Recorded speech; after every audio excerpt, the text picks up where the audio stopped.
Hey there. I'm excited to announce this to you today. This is what you've been waiting for in your spiritual quest. This is something I've wanted to do for a long time, and I'm finally ready to announce it that it's ready to go. It's the Grief to Growth Community Circle. Now, this is a sanctuary where like-minded souls are united in their journey through grief and towards personal transformation. It's more than just a place. It's a beginning. It's a commitment to growth and understanding. Here you're finding not just a community, but you're entering a circle of trust and depth. You're going to engage with interactive coursework. You'll dive into exclusive podcast episodes and partake in discussions that illuminate the path from mourning to empowerment. This is a realm where every question is honored and every individual's journey is validated. To be part of this exclusive circle, visit us at grieftogrowth.com/community or look for the chat icon at the bottom of every page on the main website. Remember, the entry is a privilege because I want to ensure that every member is as dedicated and genuine as you are. You must apply to join, but the journey within is worth every step. So go ahead and join us today. Check it out, grieftogrowth.com/community, and I look forward to seeing you there. Hi there. Welcome to Grief to Growth podcast. Your host is Brian Smith, spiritual seeker, best-selling author, grief survivor, and life coach. Brian believes that the worst tragedies of life provide the greatest opportunity for growth. Brian says he was planted, not buried, and he is here to help you grow where you've been planted by the difficulties in life. In each episode, Brian and his guests will share what has helped them to survive and thrive. It is his sincere hope this episode helps you today. Hey, everybody, this is Brian. I'm back with another episode of Grief to Growth. And today I've got with me Dr. Helen Hensley. And first thing I need to say about Dr. Hensley is she's very tenacious because, like a lot of near-death experiencers that I've had on the show, we've had all kinds of electronic problems this morning for me, afternoon for her. But so she's doing this from her car because the internet in her office wasn't working. So I appreciate you hanging in there with me. So we're going to I'm going to read a short introduction, and then we'll just get started. But Dr. Hensley, her wit, wisdom, and wow are synonymous with her. Her marriage of no-holds-barred humor and honesty, coupled with her integrity and her compassion, make her one of Ireland and Europe's most sought-after metaphysical healers and synergistic speakers. After she received a BA in Communications and Graphic Design from Koch University in Hartsville, South Carolina, she was involved in a high-speed collision in Charleston, South Carolina, which resulted in an NDE, or near-death experience. She was riddled with injuries, including a broken neck, and she went on to earn a doctorate in chiropractic at Sherman College of Chiropractic in Spartanburg, South Carolina. She's been endowed with the gift of downloading an individual's biography in order to change their present state biology. And Dr. Hensley is the author of 10 books, including Promised by Heaven. She's a co-author of the #1 bestseller, Bringing Death to Life, and the first book in audible history to couple narration, frequency, and brainwave states. Understanding is a new miracle. It's a new healing, miraculous recoveries from physical and emotional trauma. She's also just released You and the Manatee, the first book in her preteen gender identity series, allowing every child to be represented in children's literature. So an amazing, accomplished woman. And I want to welcome to the show, Dr. Mary Hensley. Thank you. I am so glad we made this come together.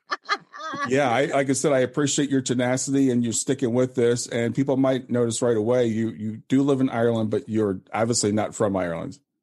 No, I'm from Southern Ireland. No, I've lived in Ireland 22 years, but anyone from the South knows you do not lose this accent. So I'm from Virginia originally, and Virginia has stuck with me in my heart and in my throat my whole life. Yeah, I love it. My family, I've got roots in the South too, and I love the two names, Mary Helen. So yeah. Yes. So I appreciate you doing this. I wanted to have you on. I've heard you speak before. You talk about your NDE and your how that's changed your life. But so I'd like for you to tell people kind of a little bit about your story, how your NDE, and wherever you'd like to start. Just jump right in. Well, we start at the beginning. How about that? Yeah. So my dad was a oh, look, it's still trying to mess with me. Hold on. Okay. Can you hear me now? Yeah, I hear you now. We are doing this interview, y'all, regardless. Yeah, we're going to make it work. Whoever's doing it, you can keep trying, but this is happening. So basically, let's go back to 1968 when my mother was pregnant with me. Mm-hmm. And my father being, we're Southern Baptist, and he was a big football coach, American football player, but he was also a minister, and very much so devout with his with his parameters around Christianity and what that meant for him. And so when he and my mother were called into the doctor's office, and they said, we have bad news that you need to get your head around. My mother was in her first trimester and she contracted German measles. And so back in the day, this was really bad news. Today, it's not as big of a deal because we have means to deal with that. But back then, that meant limb loss, blindness, if the child even made it in the first place. This was just not something they wanted to hear. So off my parents go to digest the idea that this fourth child who's coming along in their 40s is not going to be okay. So my dad has what he describes as a celestial visit. And this was so fascinating because remember, this is a man of the Bible here. And so we think we'd be talking about angels or whatever. But this was, he described as two celestial beings. And I think that was his way of going, I don't know if these were aliens. I don't know what they were, but they weren't angelic in their presence. Interesting. And so this was a really tough thing for him to have to fit in that box that he had created for himself. And, but he couldn't deny it because it's what happened. And so during this visit, he is told that not only will his daughter be okay, but that she was going to come in with some very unusual abilities, and that he and my mother were to help me through that. So remember, I was born in early 1969. We didn't have gender reveals and ultrasounds and all that. So they're telling him that I'm going to be a girl and that I'm going to have some unusual abilities. So sure enough, can you imagine, the baby girl is born and my dad's like, okay. So they were constantly on the lookout, waiting, like, well, okay, what are these weird abilities? Can I fly? Can I, what was going on? And, it was about when I was 4 when the first big conversation about this took place. And my very best friend in the world was my grandfather. He was Dr. Garland Clark. He was a surgeon from Kentucky, my mother's father. And I love this man. Oh my gosh, I love this man. And he was so wonderful. And he was just such a huge part of my childhood and to this day. But he would come and he would sit with me. He'd tell me stories. He was always grooming me, prepping me for service. I can look back at that now and see that's exactly what was happening. I was learning to see the world in a completely different way from a very, very early age. And so when I would bounce in and I'd tell my mother and father, we nicknamed him Judge was his name. And so Judge said, da, da, da, da, da, and they just kind of side glance at one another. And finally, my dad could not take it anymore. And so I get called into the kitchen. That's why I call it the kitchen table talk. And he sits me down, and in that big voice, that southern voice, he says, "Sugar, do you know the difference between alive and dead?" I was 4, and I'm like, I don't know what you're talking about. I really didn't understand. And it was then that they proceeded to tell me that Judge, my grandfather, had been dead since I was 1. Oh, wow. So now mom and dad are starting to see what those celestial beings were talking about. Okay, this child's talking to the dead. And so, but they couldn't deny it. So this is what was so fascinating, that this has to unfold where they have their own parameters of what's real and not real to them. Yet they're having to accept that this child who couldn't, I was too young to know how to make something up or to, that way. And I was saying stuff that only I could have known had my grandfather Judge said it. So this is the very first thing that they're having to digest, and that first kind of glimpse of the weirdness. So yeah, that's how far back it goes. Wow. That's, it's really fascinating. My grandfather was a pastor. So, and I grew up, in his church. And so I understand that paradigm that people have about the Bible. And when I hear you use the phrase talking to the dead, I know a lot of Christians will whip out their Bibles right away and say, well, this is not something we're supposed to do. So how did your parents, how did they deal with that? I mean, they accepted it was true. I guess they had no choice. They had no choice. Yeah. And I didn't come in with an owner's manual, you know? And so we were literally kind of bumping along the way, finding our way.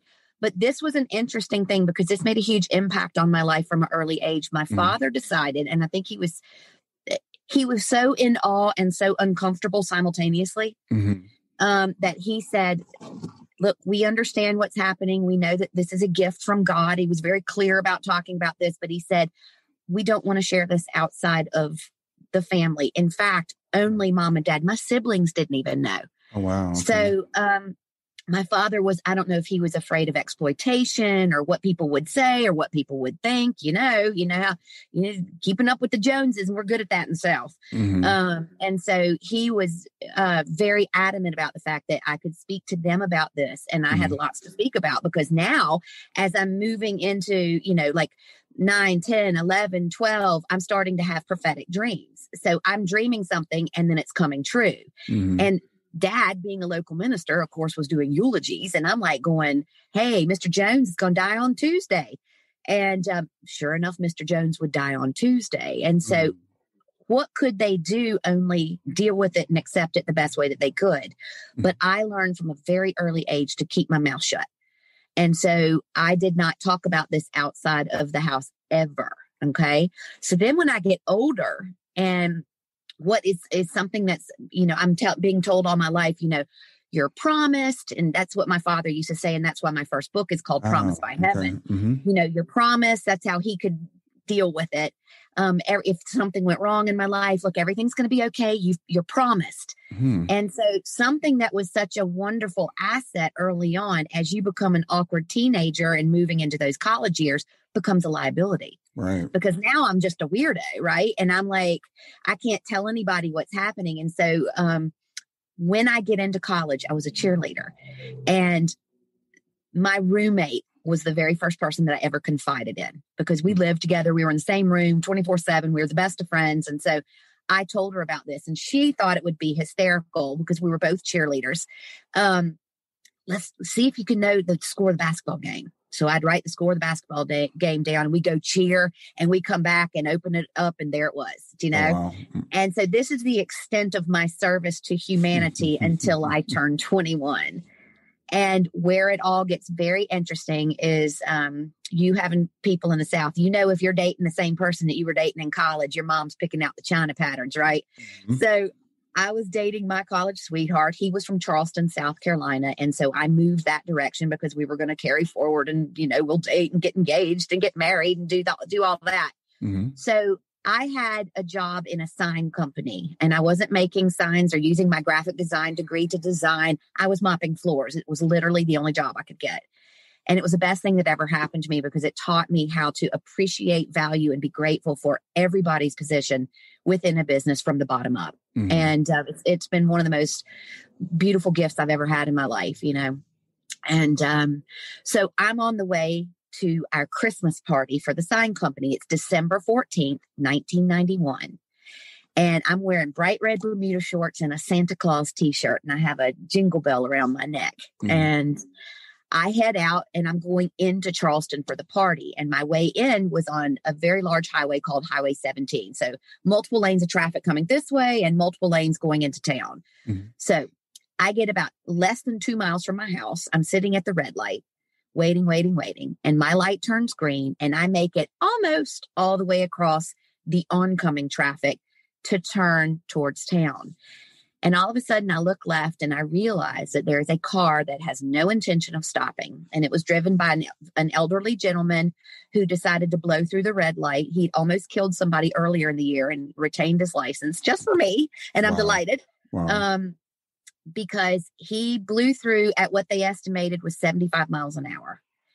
And what was so fascinating was, in that moment, everything changed. My understanding, my perception of reality, everything changed before I got hit. Mm-hmm. And this is where it gets interesting. Yeah. Because time slowed down, and that car is now creeping. And the preacher's daughter is sitting in the car with the sudden realization, oh, I've done this before. I've died before. I know how this works. I'm in complete control of how I want to experience this. Okay, that car is going fast. That's going to hurt. I know I'm going to die. So do I want to stay in the body and experience the impact? And I didn't feel like that was necessary for my own growth and evolution. Wow. And so I'm like, I'm out of here.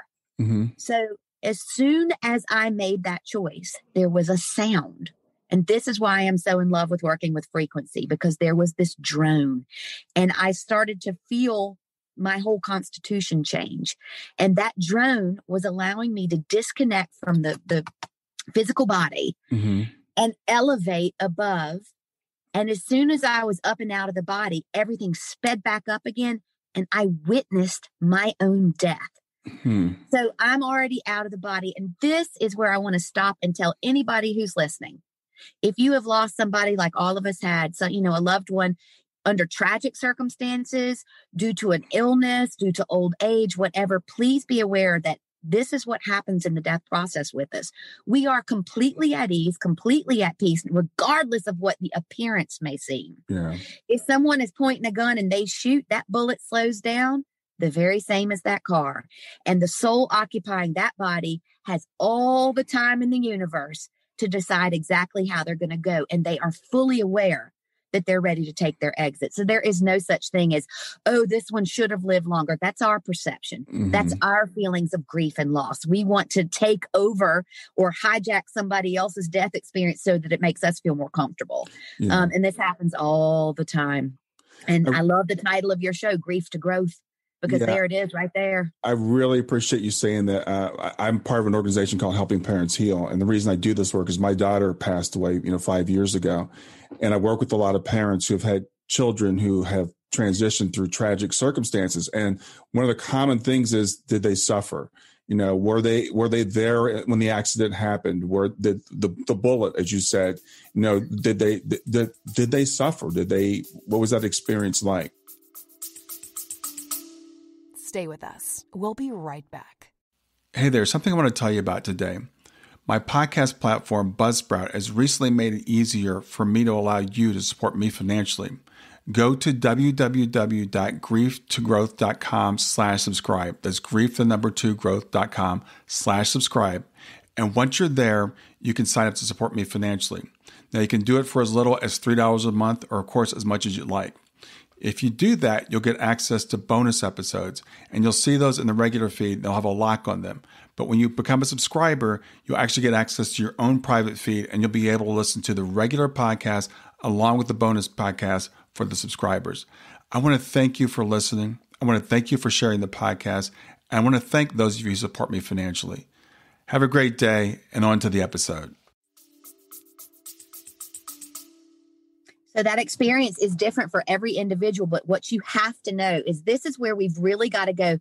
You don't get to when everything's going well and life is good and everybody's happy around you and you're feeling great.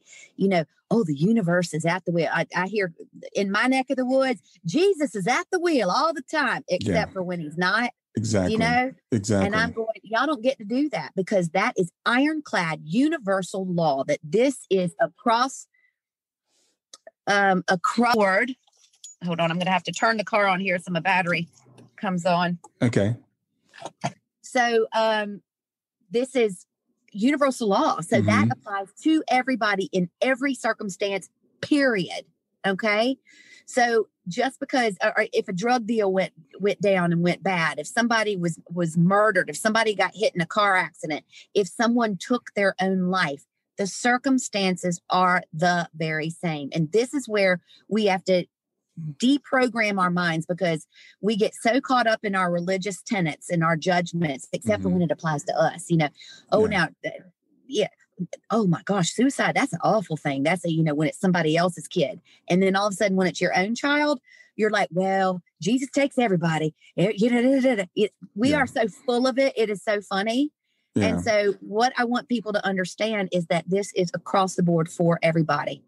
And so it was amazing, regardless of the circumstances behind the death, at that time of death, even if the body is giving the appearance of great suffering, the soul has the capacity to raise and lower out of the body. And it is going to experience the death exactly the way it wants to experience the death, because it's at the wheel. It is by divine ordinance that this death is taking place, that soul chose to come in. And the human race has become so horrible about qualifying the value of a life based on its quantity. Yes. Oh, gosh, they were 17 years old and had a whole life ahead of them. And I'm going, listen, in my line of work, I have worked with so many people who have been forever changed, so deeply impacted by a baby that never even made it out of the womb. Do you know? Mm-hmm. So to put a value on somebody's life and their contribution to the lives around them based on the time that they're here, it's crazy. It just makes no sense. Yeah, well, it is a very human thing that we do. And with my daughter transitioning at 15, I hear that a lot of times, it's so tragic. Her life was cut short. And as a parent, I feel that way sometimes too. But then I look at physical presence. Yeah, but I look at the impact that her life has had, for her only being 15 years. And as you said, it's a huge impact. And even a baby that doesn't come in, we don't even know what impact that might have on the parents and the ripple effects as it goes out. Totally. Absolutely. Yeah. So we've put some strange little notions around death. And, the funny thing is, like, for me, having been there and come back, death is like walking from one room into the next. Yeah. And we have made it such a horrible thing. Of course, we miss the physical presence. Like my father, he died in 2012. I love this man. He was amazing, so motivational, very uplifting, such a disciplined, incredible man. Mm-hmm. And my mom was the preacher's wife and his wing woman for 60 years. And when he died, everybody thought my mom was going to be right after him. My mom is vibrant. She's 91. She just released her first book this Christmas and has number 2 ready to come out. Do you know? Mm-hmm. She is incredible. She would tell you that she loved and adored my father more than anything. They had 60 wonderful years together. But a different chapter in her life began because of my father's passing. Yeah. And so it is crucial for people to understand that if you want to lose yourself to grief, that is a choice. Mm-hmm. And that doesn't mean that, and all of us grieve differently, but some of us get so stuck in that cycle of grief that we never come back out of it again. And there's the life wasted, not the one that was tragically taken or whatever. The life wasted is the one that has literally parked, set up camp, pitched a tent, built a fire, and is roasting marshmallows in grief. Yeah, thank you. Yeah, amen. So I interrupted your story. Let's get back to your near-death experience. So you leave your body. What happens next? So there I am, freshly dead, and I'm hovering over the body, and everything sped up. So I watched that car hit my car, and I watched everything kind of unfold underneath. Mm-hmm. And all of a sudden, the sounds began to change. So it went from that kind of low vibration that seemed to be keeping me connected to my physical body, and it changed to what I call the music of the spheres. It was the most incredible symphony, nothing that I could ever replicate here. These beautiful sounds, and I'm suddenly in a different space. And this space is like Grand Central Station. And everybody's like, oh, is that heaven? That's not how it works. Again, that's a setup that we've created with our human minds. Mm-hmm. And I am in this space where I am literally feeling everything around me, the colors, the sounds coursing through. It's not my physical body, but I still have a feeling of having a form, mm-hmm. but it's now an energetic form.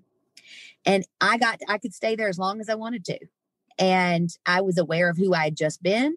I was then suddenly super smart because all of a sudden the veil was lifted and I remembered.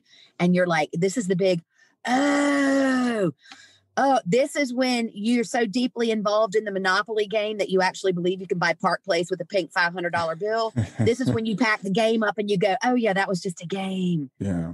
Oh, it allowed me a chance to interact with the other people that I was playing the game with. And we laughed and how we fought and how we cried. And oh my gosh. Mm-hmm. And that's what it's like when you land in that space. It's incredible. And there's no sense of, oh my gosh, I need to get back in my body. Oh, what have I left behind? Oh no, it's not like that. And the best description I still to date have ever been able to give is if you were outside and it was a hot day and you were nasty and sweaty and you've been mowing the lawn or doing whatever, and you walk in the back door and you peel off those dirty clothes and you throw them down by the washing machine and you go get into the best shower ever. The last thing you're thinking of in that shower is the dirty clothes sitting by the washing machine. And that is what it's like leaving the human body. Yeah. Yeah, I love that. And I love the way you put it. I've heard it described different ways, like taking off, coat or, something like that. So when we look back at the body, some people say, well, I appreciate it, but I don't have a connection to it. Correct. Exactly. Yeah. Exactly. So now I'm kind of floating in this fabulous space and I'm like, okay, this is amazing. And out of that atmosphere, literally, it starts to form shape and two beings step forward. And I know that this is for my benefit. And this takes me back to my father's celestial visit. Right. And I think then I realized, oh, that was my father's guides. Those were my father's guides. Oh my gosh, we've got guides. Wow. Because you forget. Mm-hmm. So this again is a place where I want to stop and take calls and remind every single person who's listening, who is either here and struck by grief or has lost somebody and worrying about what happens with them. We all have guides all the time. You're never alone. So even in that darkest moment, if you've lost somebody that you think to immortal suffering and they were so alone and so heartbroken, sorry, that's not how it works at the death process, because they are there and they are juiced up and ready to go. And they are not alone. So you can imagine, preacher's kid, I'm like, I thought Jesus was supposed to be here. What's going on? Right. And then I'm like, well, where's the dead relatives? And instead, it's these two guides who I'm just like, oh my gosh, you have been with me since the dawn of time. And it is the best homecoming ever. And so I got the chance just to absorb that love and to be in that space and to feel that. But then it was time to move into the life review. And this is where it gets super interesting, because I land in a space then with them by my sides. And it's like a cinema, a 360-degree cinema. So now my whole reality has just changed yet again. And now I'm sitting in this, and my idea or concept of what time is, boom, it explodes right in front of my face. Because I'm sitting here and I'm watching in 360 degrees. I'm watching me getting that kitchen table talk at 4. I'm watching me getting my driver's license at 16. I'm winning Living History Day in junior high at 12. I'm being gang raped at 17. All of these things are happening simultaneously. And I'm like, oh my gosh. Oh yeah.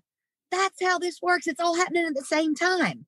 Yeah. It's almost impossible for a human brain to get around that. It's like nearly impossible. It's all happening simultaneously. Stay with us. We'll be right back. Hi there. I'm really excited to tell you about my latest ebook. It's 4 lessons that you can learn from the near-death experience without going through all the trouble of dying to learn them. I've been studying NDEs for several years now. I am completely convinced that not only are they 100% real, but that there's some very universal wisdom that we can get from the near-death experience. And I've distilled that down in this book into 4 short lessons. And I've also given you all the reasons why I believe that NDEs are absolutely real. So go to www.grieftogrowth.com/NDE lessons to pick it up for free. www.griefthe2growth.com/NDE lessons. I hope you enjoy it. Yeah, that freaks me out. And that's been something I've been trying to get my head around, because Einstein said that, 100 years ago, that the time is an illusion, but it's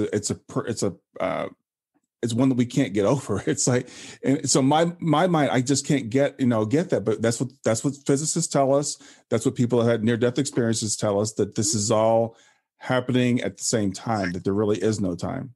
So again, I'll go back to that Monopoly game. You and I know when we open up Monopoly and we sit down for a friendly game, I am not a shoe and you are not a dog, right? But we take on the illusion and the pink money and the, that I can actually buy Park Place. Come on.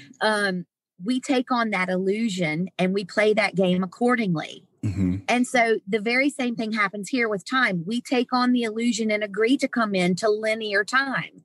We actually come in and go, okay, time is marching forward, right? That's just not how it works. It's more like a merry-go-round that's happening all simultaneously, which makes far more sense when you actually think about it. Because if you're in the center of that merry-go-round, and you're in the park and you're just playing, and there is a dog at north wagging its tail, and there is a man serving ice cream cones at east. And then there's kids playing in a fountain at south, and there's a mother walking her child in the west. Those things, we have no problem believing that even though my merry-go-round is spinning and I might be seeing this one is also taking place. right? Right. So whatever's happening in my north, there's still something happening in the south just because I'm not looking at it. Right. Right. So everything is unfolding simultaneously. So we have the capacity to affect change on our past, our present, and our future at the same time. And that is, oh my, you want to talk about the secret of the saints? There it is, right there. Yeah. And I'm actually, it's interesting you said that, because I'm reading a book right now called The Team. It's by a woman named Frances Key, who her mother channeled the book to her. And there's a concept that we can actually change our past, that we can. Absolutely. And that's just, again, that's another thing that's beyond my human mind to grasp. Well, think about it. People come, I work as I have my doctor's hat on during the day, and then I have other hours as a metaphysical healer. And one of the things I came back with after the accident was the capacity to touch somebody, and I could kind of download the hard drive, and it would take me to the point in time where the individual changed their physical constitution. And so, yeah, I have brain cancer, Alzheimer's, you name it. The capacity to go in and heal those things if it's part of the person's path. And that's important. That is important. Because there are some people who aren't here to be healed. There are some people that it is none of your business to go in and hijack the way they are choosing to leave the planet. But if you are invited in and you are allowed to elicit change, what I'm actually doing is I am going back to that time where they actually change their molecular structure. And that can happen physically, emotionally, or spiritually. And so all we're doing in the moment of a healing is going in and going, hey, this is already healed and this has already happened. Right. And you left a piece of yourself in that drape at 12 years old, and you need to bring that back forward now. Let's bring that back and let me wipe that window clean so that you can see this for yourself, and you go heal that body up. Yeah. That's how people actually heal. Wow. And so it is very much so a time thing, as in people are time traveling every single day of their lives and don't even realize it. Yeah, that's really cool. And that's something I want people to kind of to meditate on. For me, I have to anyway, to keep reminding ourselves that this is an illusion in a very real sense that we step into. And talking to someone like yourself who's been able to step out of it and look at it from that higher perspective again is something we can all learn from. And I'm not here to take that illusion away from people either. What I'm here to do is just remind, because people are going to be at different stages in their journey. It's like the idea that we think nobody wants to be sick. That's not true. Right. Look, I've been doing this for, Lordy, nearly 30 years. And if you think that everybody wants to be healed and well, you're mistaken, because there are some people whose illnesses are affording them opportunities in life that if they were in a state of wellness, they couldn't have. Yeah. I've watched family units change because an individual got sick. And so had that sickness never taken place, that unit would have never changed. I have watched it. Oh my gosh. I mean, there's a million stories about that. And so it's really, really important that we realize that we don't have the right to intervene with other people's stories unless we're invited in to do so. It's like right now, like every one of us is being affected by the global pandemic, right? Right. But what we are forgetting and what people are using, and it's so backhanded the way we're bullying, we're passive aggressively bullying one another. You don't get to choose whether I live or die. That's my business. Right. And if you're terrified because I don't have a mask on, you wear your mask and you stay away from me, right? And it's a very personal choice and decision as to how people want to go. Like my mother, like I told you, vibrant, amazing. That girl is going to get her hair done every Thursday. She doesn't care if what's going on out there, do you know? Yeah. And that is her choice. At 91, she says, I choose to take my risk and interact with other human beings now. I've lived a brilliant life. I've lived a great life. And if it gets me, she's already had it and got through it, by the way. Okay.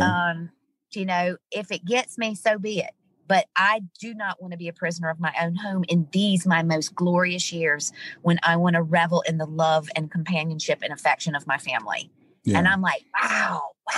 Do you know? Yeah. Yet people are attempting to take that right away from her. Right. And people have their own opinions about this, but I just think our behavior is so funny, because if this were a lethal and deadly disease, every single individual who comes in contact with it would die.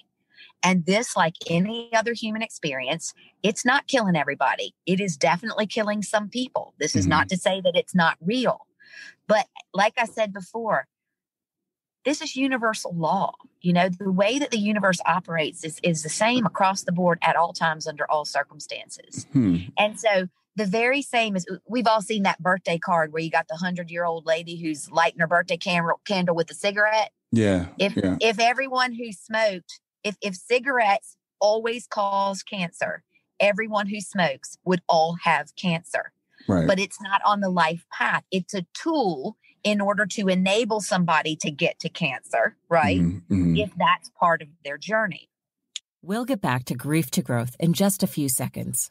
Did you know that Brian is an author and a life coach? If you're grieving or know someone who is grieving, his book, Grief to Growth, is a best-selling, easy-to-read book that might help you or someone you know. People work with Brian as a life coach to break through barriers and live their best lives.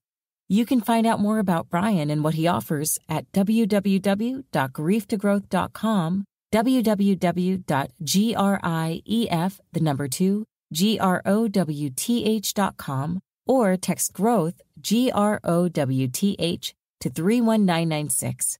If you'd like to support this podcast, visit www.patreon.com/grieftogrowth, www.patreon.com/GRIEF, to make a financial contribution.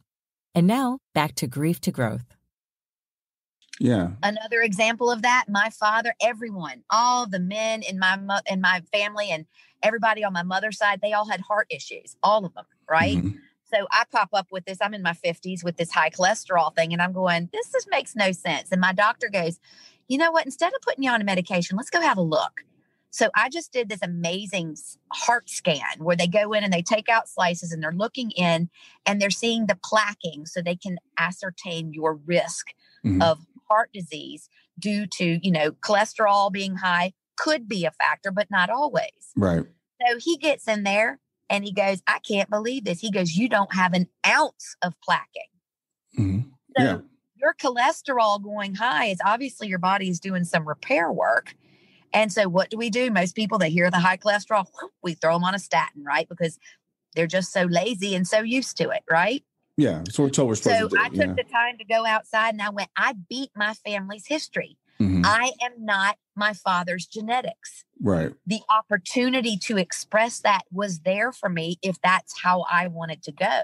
But I've opted for a different path. And this is what we all need to remember.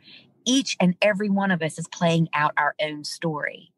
And you are what you love, and what you love is what you give your attention to. And if you live in constant fear that that virus is going to get you, you better be sure that thing's going to come knocking at your door, because you're literally vibrationally attracting the experience into your life. Okay. Interesting. So in your near-death experience, so you see the guides, and what happens after that? So they go, after I have my life review and I'm looking at these 21 years, I go, you know what? Oh, all those weird abilities you guys gave me that I came in with, I was supposed to actually be doing something with those, right? So yeah, and it wasn't predicting the score at a basketball game, I can tell you that.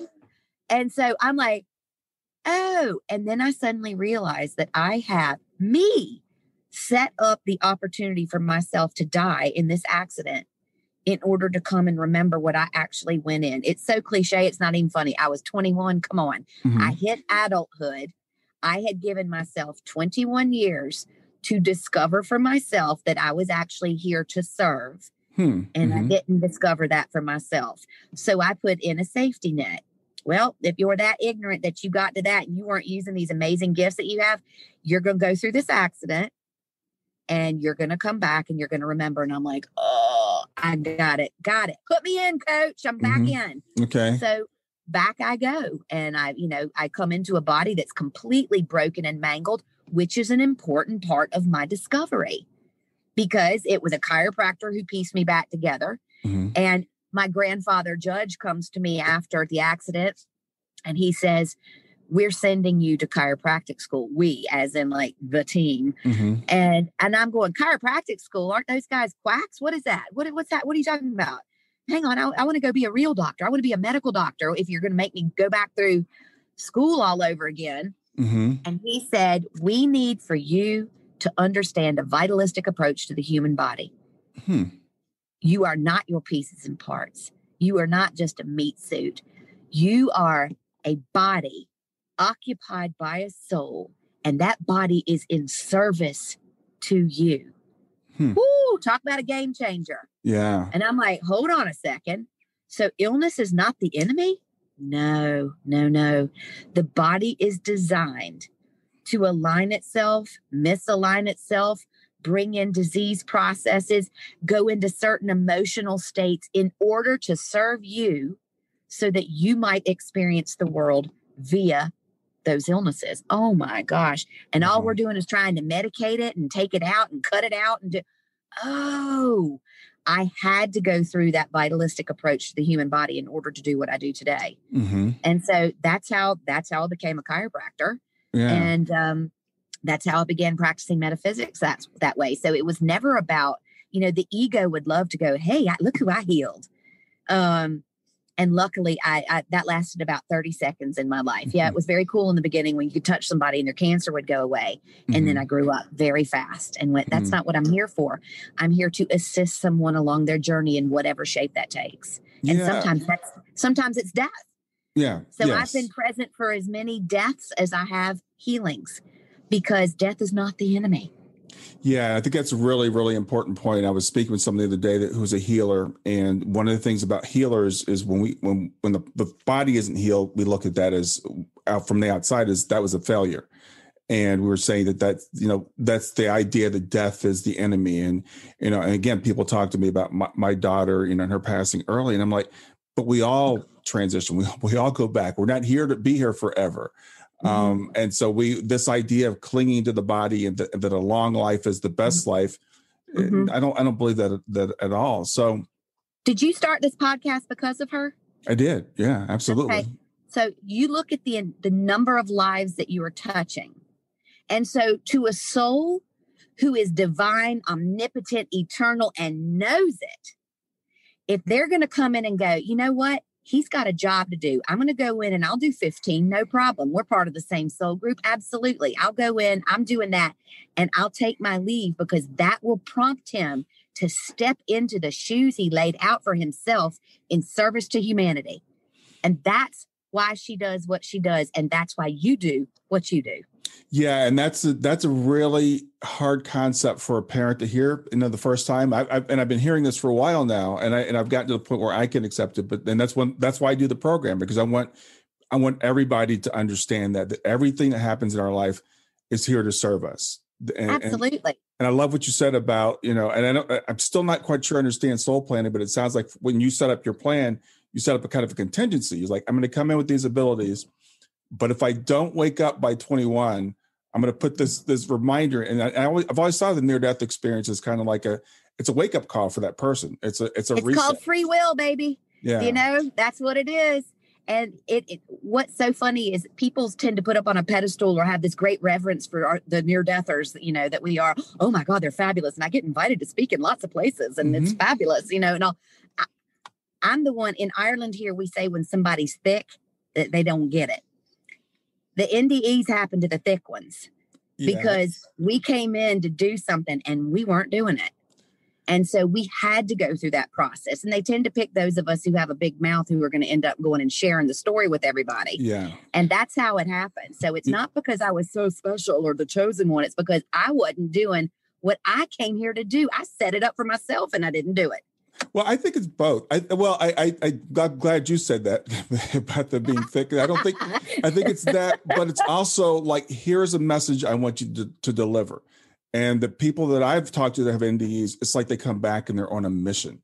It's like, Absolutely. So it's not just for that person that has it, it's for all of us. And what I tell people is, let's learn without having an NDE. Let's talk to the NDEers and find out what they learned.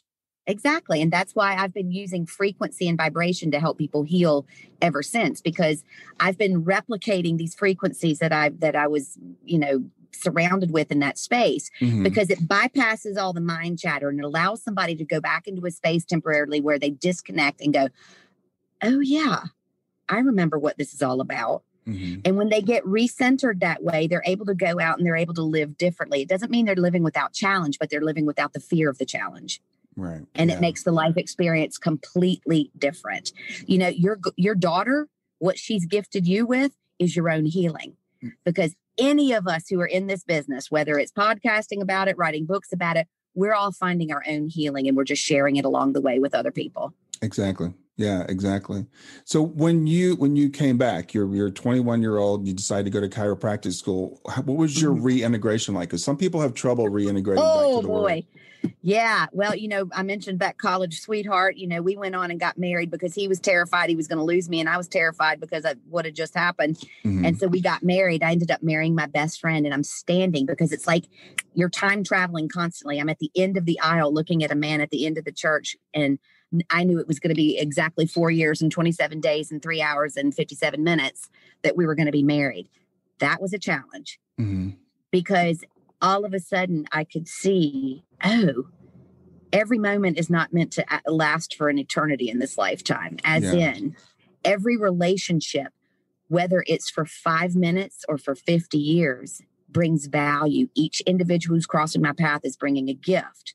And when you've got eyes to see the gift, when you are leaving a relationship, whether it's a working relationship, a romantic relationship, a friendship, you can recognize somebody doesn't have to be wrong for that to come to an end. Yeah. And if we can accept that it's naturally progressing towards an end, and can extract the value from that, then we can move on peacefully. But that's not something that a lot of people have mastered. And so it was very strange for me to be able to see that before it was happening. And so I'm coming back in with a completely altered perception of how life works. And so, you know, my kids all the time, we laugh and we were having a conversation about diagnoses. And I said to the girls, I said, you think if they'd had all the tisms and the tituses back when I was a kid, do you think if they had, my daughter goes, let me stop you there. If, and she basically implying, she's like, you're like the most autistic person I know. You're high functioning, Mom, and we love you very much, but you are so weird. And so you're walking through life with this completely different understanding because, you know, I'm opening up the electric bill with a smile on my face because in that moment, everything falls into place. And I'm going, I got to go sit in my sauna, or I got to have lights to read by last night, or I got to write that book on my laptop because I've got electricity. Yeah. Why am I going to cry when I open the bill? I'm not doing that. You know, it might be uncomfortable, but I am so grateful for that. I have everything has purpose now. When I'm even reaching in and pulling the clothes out of the dryer, I'm feeling the texture. I'm feeling the warmth. I'm looking at the dryer going, gosh, how lucky am I that I have that? It changes everything because everything becomes a walking meditation. Yeah, I love that. It's the mindfulness that you were speaking of, and that's why I meditate, is to try to develop that mindfulness and that appreciation for life. And another thing you said that was a very, very important lesson that I want to emphasize is that everything in this life is temporary. Everything in this life is temporary besides love. We take love with us, and we need to learn to let things go. And everything in life is a matter of things coming in and things going out. And we want to hold on to everything. We want to cling to things as opposed to just appreciating it for what it is while it's here. And, you know, that's, you know, again, back to my daughter, this is why I do this. But, you know, with her being, 15, I've had to learn that physical relationship ended. It wasn't my choice. It was abrupt. And I have okay, what am I going to do with that? How am I going to make that serve me for the rest of the time that I'm here? That's it. Exactly. And it's all about, and that's why I think what we're all experiencing together now with this pandemic, there are going to be some people who are experiencing it as terrifying. And there are other people who are going, I'm having the time of my life. I cranked out 2 books last year. I drove across America. I had COVID myself. I've climbed every mountain. I've been having the best pandemic ever. Right. And it's creating an opportunity because what it's done is it's taken us from 3D. We've blown past 4D and it's dropped all of us in 5D, which is choice. We have we've tesseract out of 3 dimensions and moved into 5. And that 5th element is choice. We are literally discovering that we can construct our own reality via the choices that we make. And some people are choosing fear and some people are choosing to experience the virus physically. Some people are using it to clean out their emails or their garage. Some people are like, all of us are having the opportunity to choose how we're experiencing the time that we're in right now. And I think it is the most extraordinary time in history. I think it's incredible. And so you have that chance to go, what am I going to do with this? Well, look what you're doing. You are utilizing the gift of your daughter's death in order to impact and help other people move through their grief. And it is extraordinary that you have stepped up, stepped out, and put yourself at risk with that. That's the choice that you've made. And it's absolutely incredible. And things probably wouldn't be unfolding the same way had we not stepped into the change. There's so many people who are doing different things because they've got more time on their hands. Yeah. The restrictions are causing them to go inward. They're having to focus and become creative. And we're literally creating, we're inventing out of necessity. And isn't that, necessity is the mother of all invention and all creation. Yeah. And that's where we are right now. And you can either look at that as it's a really horrible time to be alive, or going, oh my gosh, where else would you be, y'all? This is incredible. Yeah, it's a choice of how we respond to things. And I think that's one of the lessons that I've gotten. It's like, the event happens and then I can choose how I'm going to respond to it. And this pandemic it's been hard. I mean, it's been hard for a lot of people. People have lost jobs, people have lost their lives, people have lost loved ones, but it's also created so many opportunities and different ways of looking at things. And I think, in a few months, I was talking to my mother yesterday. She just got her first COVID shot. And she said, I got to leave the house and the sun was shining. We're going to have such an appreciation for just doing normal things again.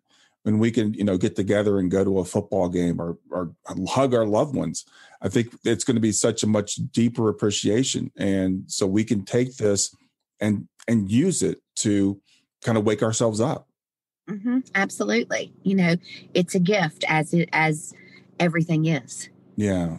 It's all about your perception and how you choose to use that. And some of those people who've lost jobs hated the jobs that they were in and didn't have the courage to step forward and take the risk of leaving the job. And so now they've been pushed and they're having to create and go, okay, you didn't like that job. What you going to do? Yeah. And they're having to go find who they really are. And they're having to create a different set of circumstances. And so sometimes that hardship and that struggle is the most wonderful thing that could have ever happened to us. Yeah.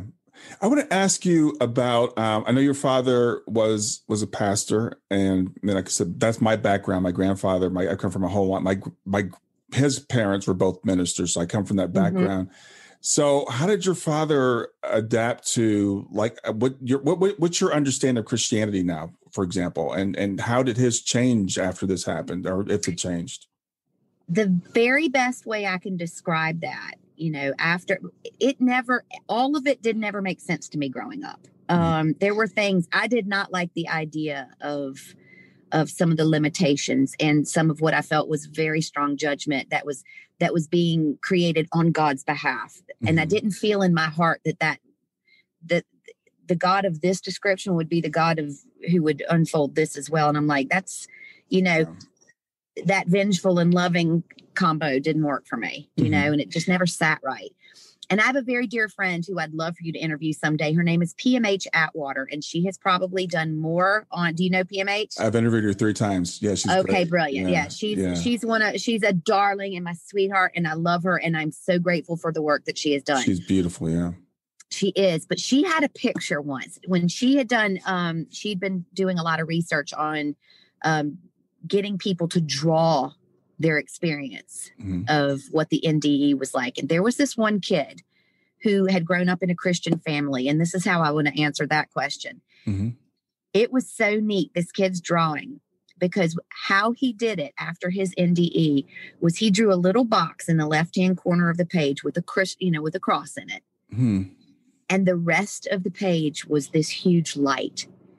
And what he was trying to say was, it's not that Christianity in its parameters was wrong, but that it was so small compared to what's really out there. And I'll tell you a story that's very, very important to me, and it's changed a lot of lives for people who've heard this. So I've described my dad, the minister, hardcore disciplinarian. He was physically fit. He won the men's bench press champion of the world at 69 for men over 50. He was taking vitamins before people even knew what they were. Mm-hmm. He never drank, smoked, swore. He chose a very disciplined lifestyle to come in here and affect change on the lives around him. It's one I could never keep up with, that's for sure. Mm-hmm. But we all have our different ways of approaching our life stories. Right. And so when my father got Alzheimer's, and everybody thought it was, it's so sad and it's so unfair. And, that this beautiful orator is now reduced to babbling and he can't even speak anymore. And he's wearing a diaper and he's this and that. I never, ever saw this as anything but a man who had chosen a life full of discipline, who still had breath in his body, was getting to experience something different. And that's what the soul comes here for. So we were sitting in the nursing home one night, and my father, he'd been months without being able to speak. Now he was just babbling. That's all he could do. Mm-hmm. And my mother and I were sitting in there. He'd had a particularly tough day with sundowner syndrome, total agitation. He shuffled and washed his hands 1,000 times.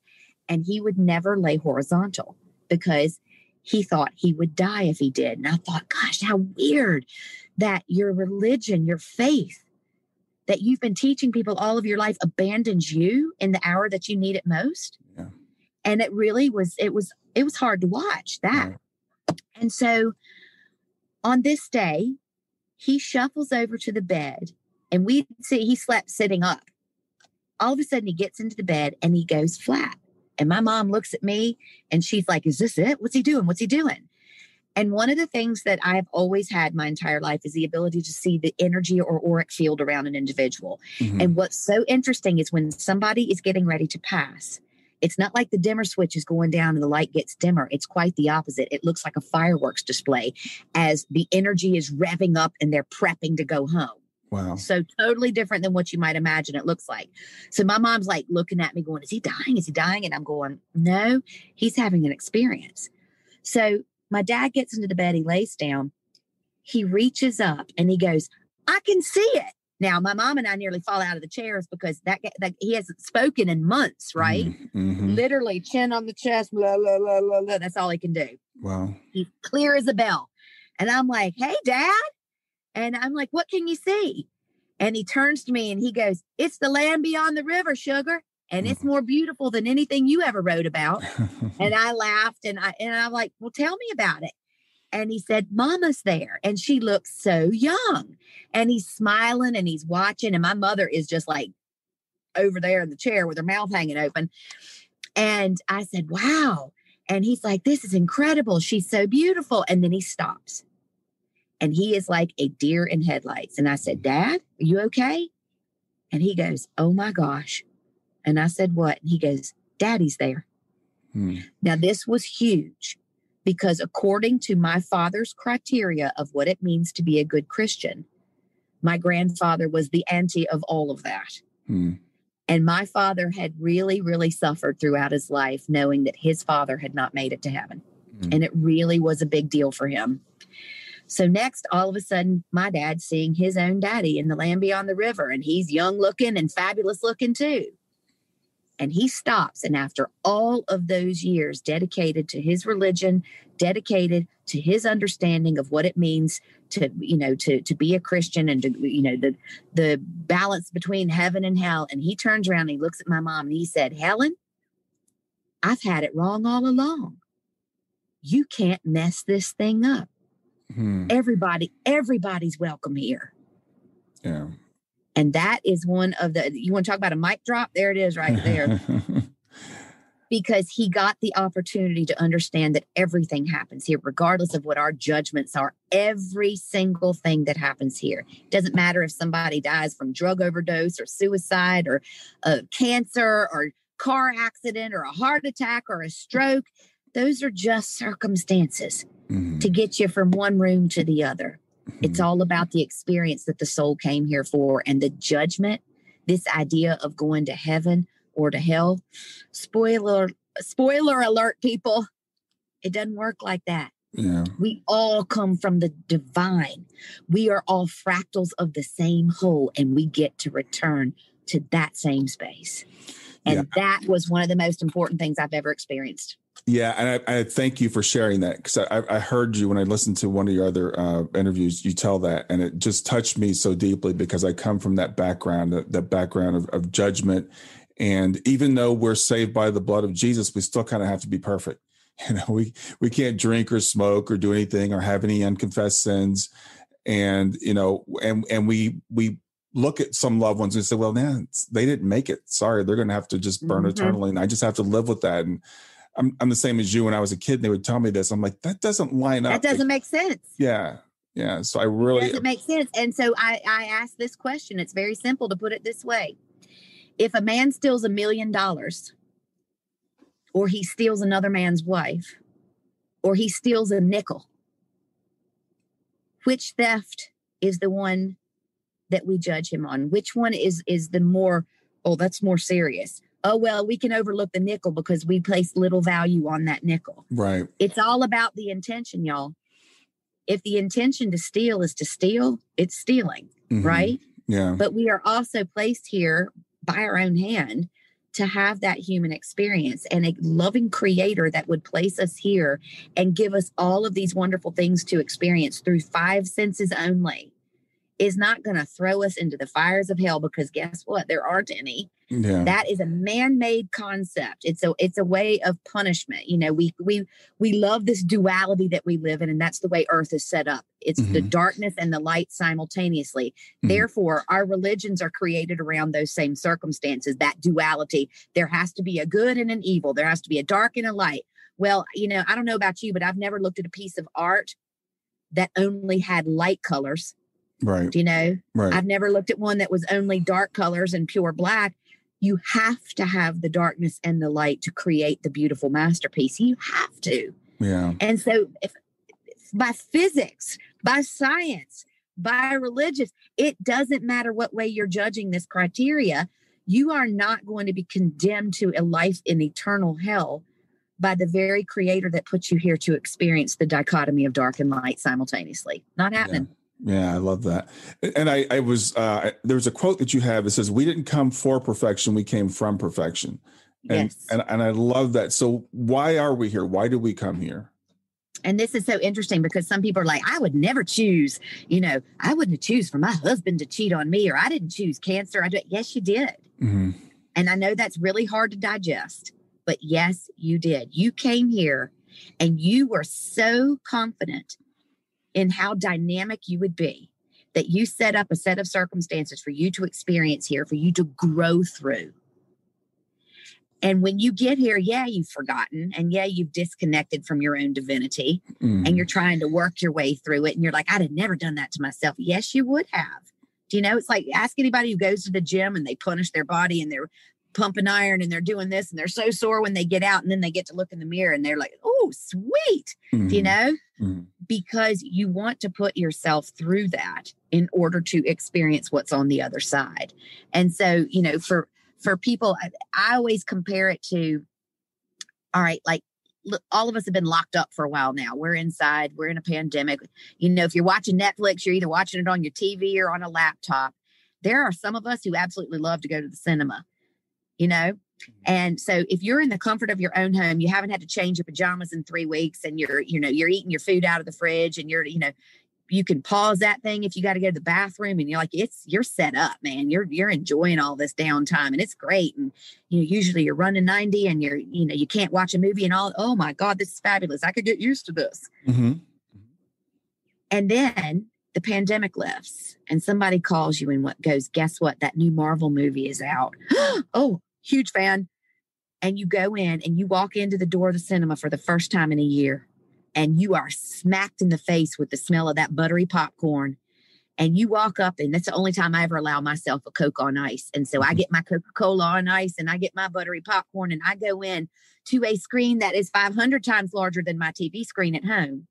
And I am sitting in with other human beings, and there is stuff going on there, and we are laughing together. We are crying together. We're hiding it. We're eating that popcorn, and then we get out of the movie and we're talking about it. Now, which experience is better? That one or the one where we are in the comfort of our own home? Neither one is better than the other. They're two different experiences, right? Yeah. So why would somebody choose to come here? Because when we step out of perfection, we get to jump in here, we get to play, and we get to grow through these limited circumstances, through these illusions that we create for ourselves as we rediscover that we already are that which we seek. And there's the big reveal. Wow. I've heard that. I've never heard it put quite that way. And I really appreciate that. And because I love what you said, which is better. And because we think while we're here, I just can't wait. And I've said this, I say it every day. I can't wait to get back home. I can't wait to get out of this place because it's so hard here. And I love what you said. And what's so funny is I've been there and I'm not homesick. Yeah. Because I realize that we've got such a limited time here. Dude, I'm using it up. I am going to be that one skating into the grave, eating the chocolate covered strawberries with a glass of champagne going, woo, I did it. Yeah, exactly. And that's the thing, I think when we're here, and this is key for me, is remembering that this is a short time. This is temporary. And when I can remember that, then I'm okay. But it's when we're here, we're like, oh man, this is forever. This is my whole life. I've heard people say, when we have someone transition, I'm never going to see them again. And when I'm working with people, I'm like, that breaks my heart when I hear someone say that, because you will see them again. It's like it's like they went off to college or they went on vacation. When our loved ones go on vacation, we don't say I'm never going to see them again. We say I'm going to see them in a couple of weeks. Or if someone moves even across the world, we'll see them at vacation time. So we need to remember. I had that conversation, Brian, with my girls this morning because their dad left when they were very young. They were 1 and 3 when their dad left. Now he's still in a physical body, but he lives in New Zealand on the other side of the world from us. And so they don't ever see him. And so I was explaining this concept to them going, your father to you is a 2D iconograph that you see on a video screen. Right. It doesn't mean that he's not your father, and it doesn't mean that he doesn't love you, but it means that the way that you're interacting with him is not in the physical. Do you still feel his presence? Yeah. And I was like, that's exactly what it's like when someone walks out of this life into another. And they were like, oh, okay. And I said, do you stop loving dad when the phone is off and you can't see him on the phone? No. Does dad stop loving you? Is that presence broken? No. And they were like, oh my gosh, I get it. I get it. Do you know? And so why would you want to leave now? Because your daughter is in a different room and deny the rest of us the gift of you. Yeah, well, that's a good point. And this is the thing about being human. This is why I do what I do. This is why I talk to people like you, because we have to keep reminding ourselves, and when I hear you talk about, your divinity, and again, I think about my own upbringing, and when we say we're divine, that's blasphemy where I came from anyway. That's what they put Jesus to death for saying that he was divine. So we have to overcome that programming. The people that I work with, and even with myself, I'm always trying to overcome that programming that I am this, But remember, probably a lot of the people you're dealing with are buffet Christians. They pick and choose what suits them, because did the man himself not say, know ye not that ye are gods? Absolutely. And you don't get to take that away because it's not convenient. Right. He said it. He meant it. He has left clues left, right, and center all the way through that you are divine. Yeah, you're absolutely right. We are all buffet Christians. I don't call myself a Christian anymore, but there is so much beautiful stuff in the Bible. If we look at what Jesus actually said, and we look at the Bible actually says, and so many people, again, you growing up talking to the dead, oh, that's of the devil. She's being deceived. That's a demon disguised as her grandfather. And then Lord, I've heard that one so many times. Yeah, but I'm like, well, that's an awfully nice demon who's spending his time helping everybody else. Isn't that sweet? Exactly. And then again, going back to the Bible, it says you can know a tree by its fruits. So when people tell me mediums are evil, I'm like, well, what are they doing? Are they bringing peace and joy and love and comfort? Are they lifting people's lives, or are they making people's lives worse? There it is. Yeah. So I really enjoyed spending this time with you. Me too. I knew it would be like this from just watching your videos and stuff, and you're just so refreshing to talk to.